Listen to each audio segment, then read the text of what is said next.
आज है 13 जनवरी। सुनते हैं आज के प्यारे बाबा की साकार रूप से चले हुए मधुर महावाक्य। बाबा आज कहते हैं, मीठे बच्ची, बाप की श्रीमत का रिगार्ड रखना, माना मुरली कभी भी मिस नहीं करना। बाप की श्रीमत का रिगार्ड रखना, माना मुरली कभी भी मिस नहीं करना, हर आज्ञा का पालन करना। प्रश्न है, अगर तुम बच्चों से कोई पूछे राजी खुशी हो तो तुम्हें कौन सा जवाब फलक से देना चाहिए? उत्तर, बोलो परवाह थी पार ब्रह्म में रहने वाले की, वो मिल गया बाकी क्या चाहिए। पाना था सो पा लिया। तुम ईश्वरीय बच्चों को किसी बात की परवाह नहीं। तुम्हें बाप ने अपना बनाया, तुम्हारे पर ताज रखा, फिर परवाह किस बात की। बाबा कहते, पार ब्रह्म में रहने वाले बाप की परवाह थी, वो मिल गया, हम ईश्वरीय बच्चे बन गए, उसने हमें अपना बना लिया, तो फिर परवाह किस बात की। ओम शांति। बाप समझाते हैं, बच्चों की बुद्धि में जरूर होगा कि बाबा बाप भी है, टीचर भी है, सुप्रीम गुरु भी है, इसी याद में जरूर होंगे। ये याद कभी कोई सिखला भी नहीं सकते, बाप ही कल्प कल्प आकर सिखलाते हैं। वही ज्ञान सागर पतित पावन भी है, वह बाप भी है, टीचर भी है, गुरु भी है। ये अब समझा जाता है जबकि ज्ञान का तीसरा नेत्र मिला है। बच्चे भल समझते तो होंगे परंतु बाप को ही भूल जाते हैं, तो टीचर गुरु फिर कैसे याद आएगा? पहले तो बाप की याद चाहिए ना। तो बाबा कहते बाप को ही भूल जाते तो टीचर गुरु कैसे याद आएगा। माया बहुत ही प्रबल है, जो तीनों रूप में महिमा होते हुए भी तीनों को भुला देती है। इतनी सर्वशक्तिमान है। बच्चे भी लिखते हैं, बाबा हम भूल जाते हैं। माया ऐसी प्रबल है, ड्रामा अनुसार है बहुत सहज। बच्चे समझते हैं ऐसा कभी कोई हो नहीं सकता। वही बाप, टीचर, सतगुरु है, सच सच, इसमें गपोड़े आदि की कोई बात नहीं। अंदर में समझना चाहिए ना, परंतु माया क्या करती है? भुला देती है।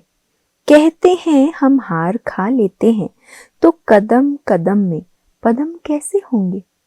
अगर बार बार माया से हार ही खाएंगे तो बाबा कहते पदम कैसे जमा होंगे। देवताओं को ही पदम की निशानी देते हैं, सबको तो नहीं दे सकते। ईश्वर की ये पढ़ाई है, मनुष्य की नहीं।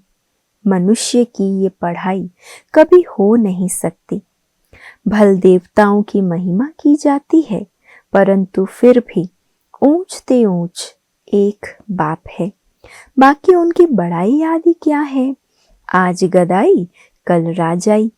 अभी तुम पुरुषार्थ कर रहे हो ऐसा लक्ष्मी नारायण बनने का। जानते हो इस पुरुषार्थ में बहुत फेल होते हैं।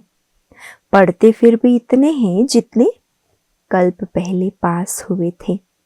वास्तव में ज्ञान है भी बहुत सहज, परंतु माया भी भुला देती है। बाबा कहते भूलना भुलाना ये भी ड्रामा में है। बाबा कहते हैं अपना चार्ट लिखो, परंतु लिख नहीं पाते हैं। कहाँ तक बैठ लिखें? अगर लिखते भी हैं तो जांच करते हैं, 2 घंटा याद में रहे, फिर वह भी उन्हों को मालूम पड़ता है जो बाप की श्रीमत को अमल में लाते हैं, है ना। वही अपने आप को सही रीति से चेक कर पाते हैं। बाप तो समझेंगे, इन विचारों को लज्जा आती होगी, नहीं तो श्रीमत अमल में लानी चाहिए। बाबा क्या सोचता है? बच्चों को चार्ट लिखने में लज्जा आती होगी, परंतु 2% मुश्किल चार्ट लिखते हैं। बच्चों को श्रीमत का इतना रिगार्ड नहीं है, मुरली मिलते हुए भी पढ़ते नहीं हैं। दिल में लगता जरूर होगा, बाबा कहते तो सच हैं, हम मुरली ही नहीं पढ़ते तो बाकी औरों को क्या समझाएंगे। अगर खुद ही अच्छे स्टूडेंट नहीं है तो औरों के टीचर क्या बनेंगे, है ना। खुद ही श्रीमत का पालन नहीं करते तो औरों को क्या बताएंगे। फिर बाबा ने याद की यात्रा में बिठाया, फिर कहा ओम शांति। रूहानी बाप रूहानी बच्चों को समझाते हैं, ये तो बच्चे समझते हैं, बरोबर हम आत्मा हैं, हमको परम पिता परमात्मा पढ़ा रहे हैं और क्या कहते हैं, मुझे याद करो तो तुम स्वर्ग के मालिक बनो। इसमें बाप भी आ गया, पढ़ाई और पढ़ाने वाला भी आ गया, सदगति दाता भी आ गया। थोड़े अक्षर में सारा ज्ञान आ जाता है। यहाँ तुम आते ही हो इसको रिवाइज करने के लिए। बाप भी यही समझाते हैं, क्योंकि तुम खुद कहते हो हम भूल जाते हैं, इसीलिए यहाँ आते हैं रिवाइज करने। भल कोई यहाँ रहते हैं तो भी रिवाइज नहीं होता है। देखो बाबा क्या कह रहा है ना। कई बच्चे हैं जो बाहर से आकर बार बार मुरली पढ़ते हैं, रिवीजन करते हैं, स्टडी करते हैं, और यहाँ रहने वाले भी रिवाइज नहीं कर पाते। तकदीर में नहीं है। तदबीर तो बाप कराते ही हैं, तदबीर कराने वाला एक बाप ही है। इसमें कोई के पास खातरी भी नहीं हो सकती। ना स्पेशल पढ़ाई है, उस पढ़ाई में स्पेशल पढ़ने लिए टीचर को बुलाते हैं। ये तो तकदीर बनाने के लिए सबको पढ़ाते हैं। एक एक को अलग कहाँ तक पढ़ाएंगे। कितने ढेर बच्चे हैं। उस पढ़ाई में कोई बड़े आदमी के बच्चे होते हैं तो उन्हों को स्पेशल पढ़ाते हैं। टीचर जानते हैं कि ये डल है, इसलिए उनको स्कॉलरशिप लायक बनाते हैं। ये बाप ऐसे नहीं करते हैं, ये तो एक रस सबको पढ़ाते हैं। वो हुआ टीचर का एक्स्ट्रा पुरुषार्थ कराना, है ना। कोई के बच्चे अगर ट्यूशन पढ़ते हैं तो टीचर क्या करता है, उनके ऊपर एक्स्ट्रा मेहनत करता है ना, तो एक्स्ट्रा पुरुषार्थ कराते हैं। ये तो एक्स्ट्रा पुरुषार्थ किसी को अलग से कराते नहीं। एक्स्ट्रा पुरुषार्थ माना ही मास्टर कुछ कृपा करते हैं। ऐसे तो भल पैसे लेते हैं, खास टाइम देकर पढ़ाते हैं, जिससे वो जास्ती पढ़कर होशियार होते हैं। यहाँ तो जास्ती कुछ पढ़ने की बात है ही नहीं, है ना, क्योंकि यहाँ हर एक के बुद्धि पर मदार है, धारणा पर मदार है, श्रीमत पर चलने पर मदार है। इनकी तो बात ही नहीं है।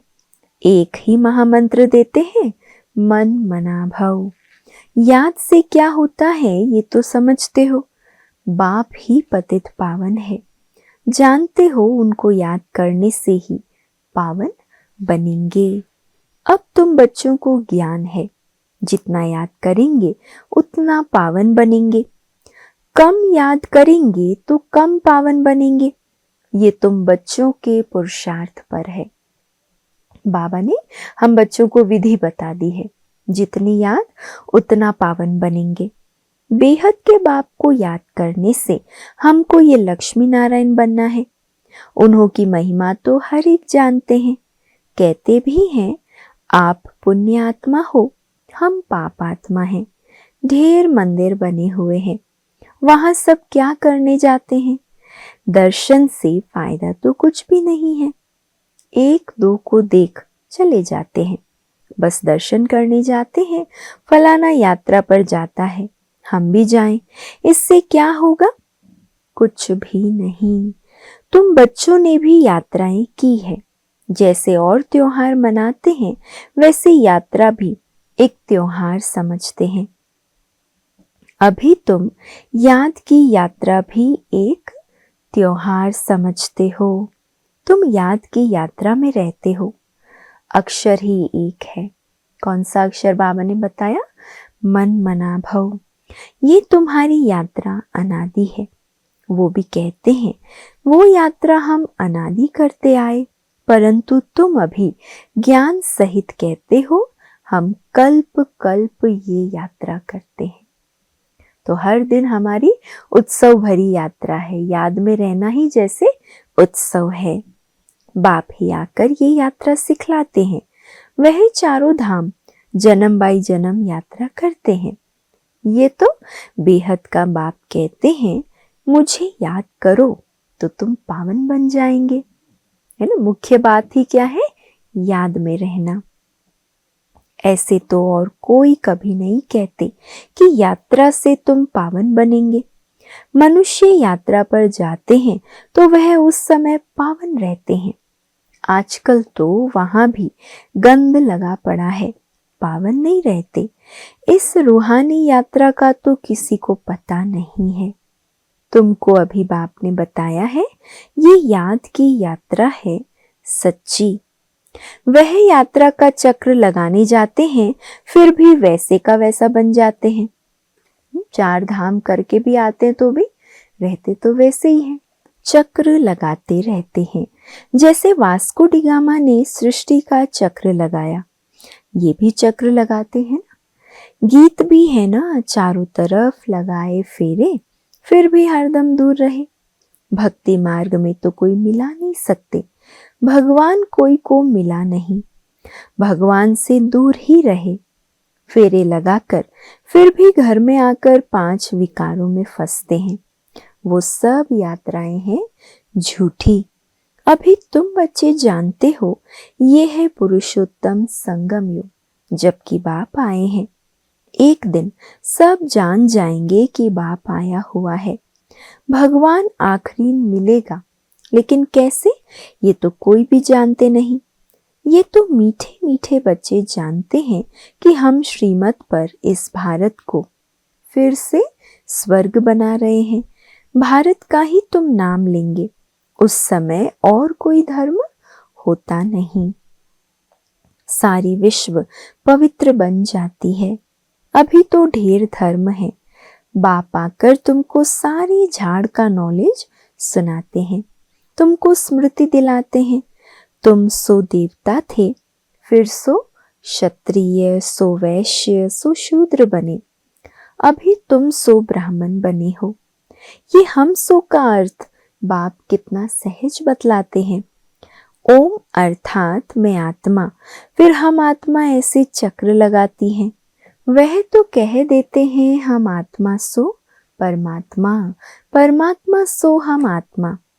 एक भी नहीं जिसको हम सो का अर्थ यथार्थ मालूम हो। तो बाप कहते हैं, ये जो मंत्र है ये हरदम याद रखना चाहिए। ओम शांति का मंत्र और मन मनाभव का महामंत्र सदैव याद रहे। हम सो कौन है, हम सो आत्मा है। चक्र बुद्धि में नहीं होगा तो चक्रवर्ती राजा कैसे बनेंगे। तो हम अभी आत्मा ब्राह्मण हैं, फिर हम सो देवता बनेंगे। ये तुम कोई से भी जाकर पूछो, कोई नहीं बताएंगे। वो तो 84 का अर्थ भी नहीं समझते हैं। भारत का उत्थान और पतन गाया हुआ है, ये ठीक है। सतो प्रधान, सतो रजो तमो, सूर्यवंशी, चंद्रवंशी, वैश्यवंशी। अभी तुम बच्चों को सब मालूम पड़ गया है। बीज रूप बाप को ही ज्ञान का सागर कहा जाता है। वो इस चक्र में नहीं आते। ऐसे नहीं हम जीवात्मा सो परमात्मा बन जाते, नहीं। बाप आप समान नॉलेजफुल बनाते हैं, आप समान गॉड नहीं बनाते। इसलिए आत्मा सो परमात्मा नहीं है। आत्मा ब्राह्मण, आत्मा सो हम देवता बनेंगे। तो नॉलेजफुल बनाता है बाबा। इन बातों को बहुत अच्छी रीति समझना है, तब बुद्धि में चक्र चल सकता है, जिसका नाम स्वदर्शन चक्र रखा है। तुम बुद्धि से समझ सकते हो हम कैसे इस 84 के चक्र में आते हैं। इसमें सब आ जाता है, समय भी आता, वर्ण भी आ जाते हैं, वंशावली भी आ जाती है।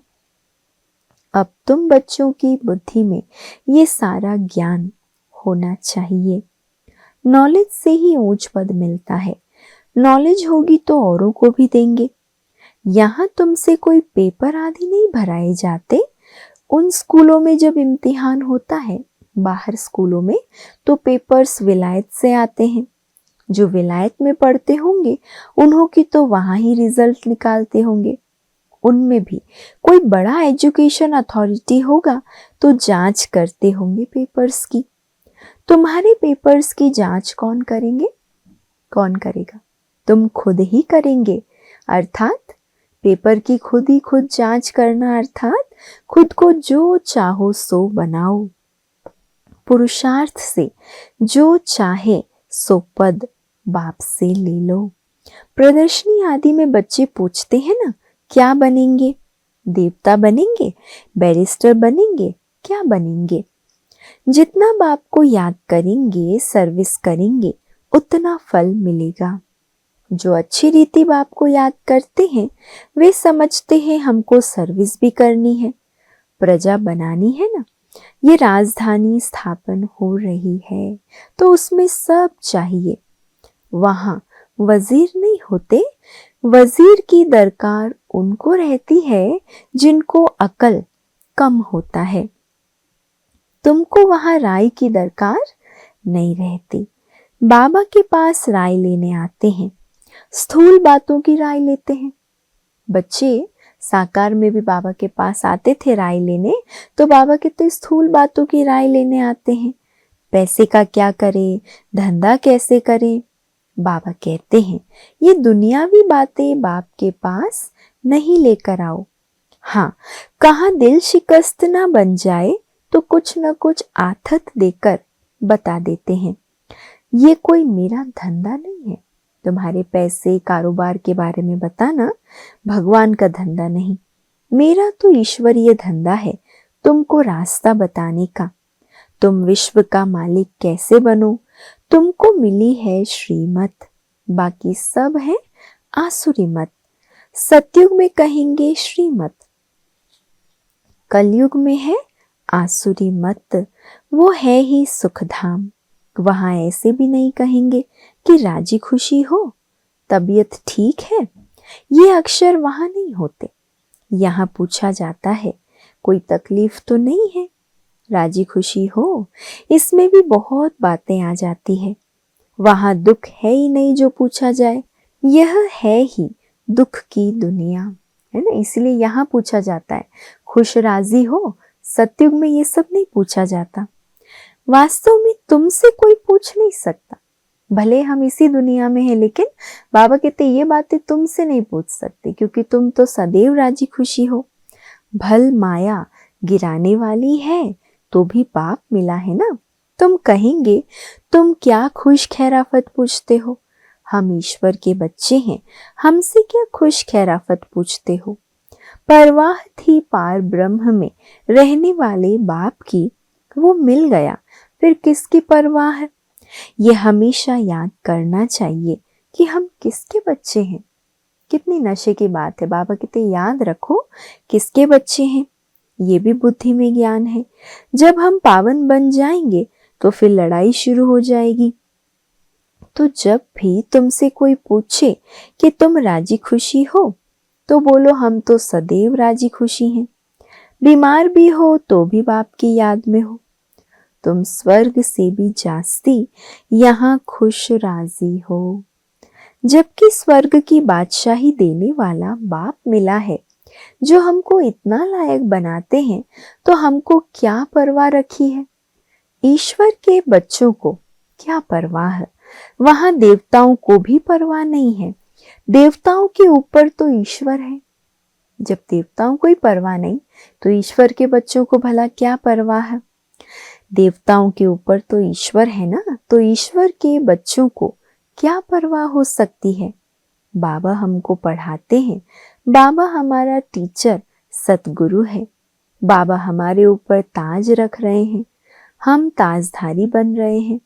तुम जानते हो हमको विश्व का ताज कैसे मिलता है। बाप ताज नहीं रखते, ये भी तुम जानते हो।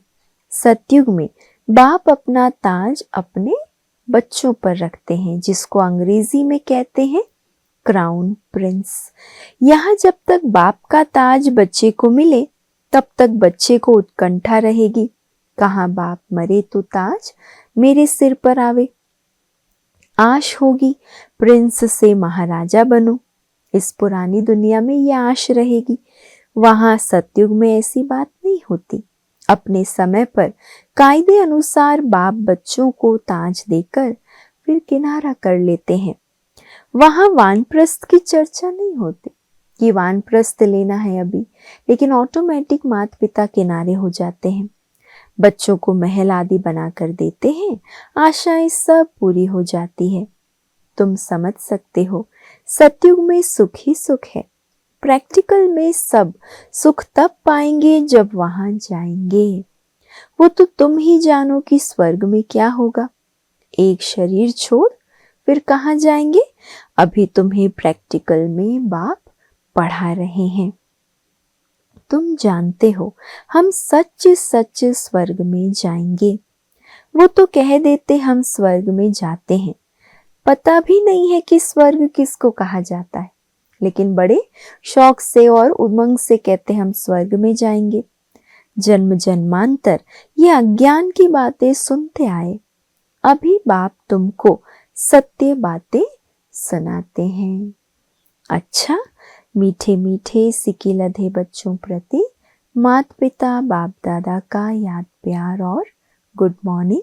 रूहानी बाप की रूहानी बच्चों को नमस्ते, और हम सब रूहानी बच्चों के रूहानी माता पिता बाप दादा को याद प्यार, गुड मॉर्निंग और नमस्ते। शुक्रिया बाबा, शुक्रिया जो आपने हमें इतना राजी खुशी बनाया है ना। धारणा के लिए आज का मुख्य सार है, पहला, सदा राजी खुशी रहने के लिए बाप की याद में रहना है। पढ़ाई से अपने ऊपर राजाई का ताज रखना है। दूसरा, श्रीमत पर भारत को स्वर्ग बनाने की सेवा करनी है। सदा श्रीमत का रिगार्ड रखना है। आज का वरदान है, श्रेष्ठ तकदीर की स्मृति द्वारा अपने समर्थ स्वरूप में रहने वाले सूर्यवंशी पद के अधिकारी भव। श्रेष्ठ तकदीर की स्मृति द्वारा अपने समर्थ स्वरूप में रहने वाले सूर्यवंशी पद के अधिकारी भव।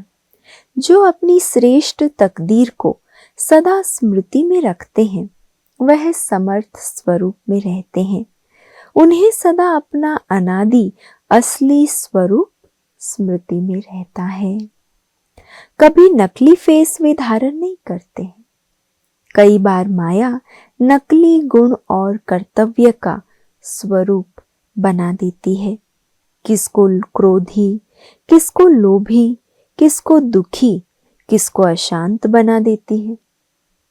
लेकिन असली स्वरूप इन सब बातों से परे है।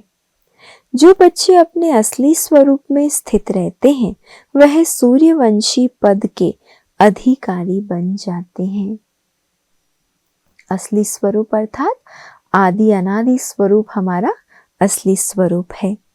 स्लोगन है, सर्व पर रहम करने वाले बनो तो अहम और वहम समाप्त हो जाएगा। सर्व पर रहम करने वाले बनो तो अहम और वहम समाप्त हो जाएगा। स्लोगन अव्यक्त इशारे हैं। जब आपकी रचना कमल पुष्प जल में रहते जल के बंधन से मुक्त है, तो जब रचना में ये विशेषता है, तो क्या मास्टर रचना में नहीं हो सकती।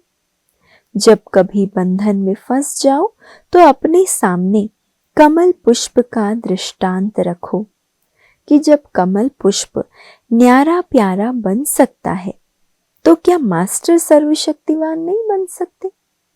जो सदा जल में रहता है कमल, लेकिन उस बंधन से वो न्यारा है, जल के बंधन से, तो हम मास्टर सर्वशक्तिवान नहीं बन सकते न्यारे प्यारे। ये स्मृति होगी तो सदा बन जाएंगे। आज का स्वमान है, मैं ब्रह्मा बाप समान सर्व बंधनों से मुक्त जीवन मुक्त आत्मा हूँ। योगाभ्यास करेंगे आज। मैं आत्मा ब्रह्मा बाप समान न्यारी और प्यारी हूँ।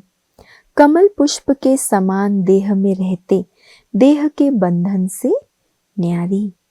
मास्टर रचता बन अपनी सर्व शक्तियों की किरणें चारों तरफ फैला रही हूँ। मास्टर रचता बन अपनी सर्व शक्तियों की किरणें चारों तरफ फैला रही हूँ। धारणा करेंगे, कमल फूल समान न्यारे प्यारे बनने का अभ्यास करना। सारा दिन ये धारणा करेंगे आज। अच्छा, ओम शांति।